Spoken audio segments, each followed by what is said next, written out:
ಗಣಪ ಕರಿಯ 2 ಸಿನಿಮಾದ ನಟ ಸಂತೋಷ್ ಬಾಲರಾಜ್ ಇನ್ನಿಲ್ಲ. ತೀವ್ರ ಅನಾರೋಗ್ಯದಿಂದ ಬಳಲುತ್ತಿದ್ದ ಕನ್ನಡ ಜನಪ್ರಿಯ ನಿರ್ಮಾಪಕ ಆನೇಕಲ್ ಬಾಲರಾಜ್ ಅವರ ಪುತ್ರ ಸಂತೋಷ್ ಬಾಲರಾಜ್ ಅವರು ಮಂಗಳವಾರ ವಿಧಿವಶರಾಗಿದ್ದಾರೆ. ಜಾಂಡೀಸ್ನಿಂದ ಬಳಲುತ್ತಿದ್ದ ಸಂತೋಷ್ ಬಾಲರಾಜ್ ಅವರು ಕೋಮಾ ಸ್ಥಿತಿಗೆ ಜಾರಿದ್ದರು ಎಂದು ಹೇಳಲಾಗಿತ್ತು. ಆದರೆ ಇಂದು ಚಿಕಿತ್ಸೆ ಫಲಕಾರಿಯಾಗದೆ ಕೊನೆಯುಸಿರೆಳೆದಿದ್ದಾರೆ.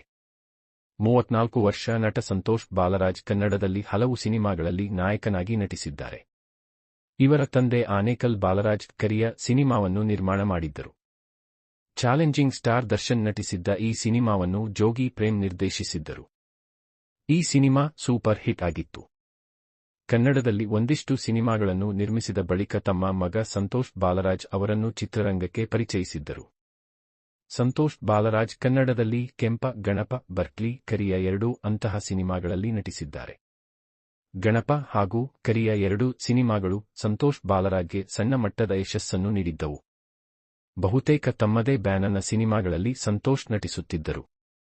ಕೆಲವು ವರ್ಷಗಳ ಹಿಂದೆ ಸಂತೋಷ್ ಬಾಲರಾಜ್ ಅವರ ತಂದೆ ನಿರ್ಮಾಪಕ ಆನೇಕಲ್ ಬಾಲರಾಜ್ ಅಪಘಾತದಲ್ಲಿ ಸಾವನ್ನಪ್ಪಿದ್ದರು. ಆ ಬಳಿಕ ಸಂತೋಷ್ ಬಾಲರಾಜ್ ಸಿನಿಮಾಗಳಿಂದ ಕೊಂಚ ದೂರ ಉಳಿದಿದ್ದರು.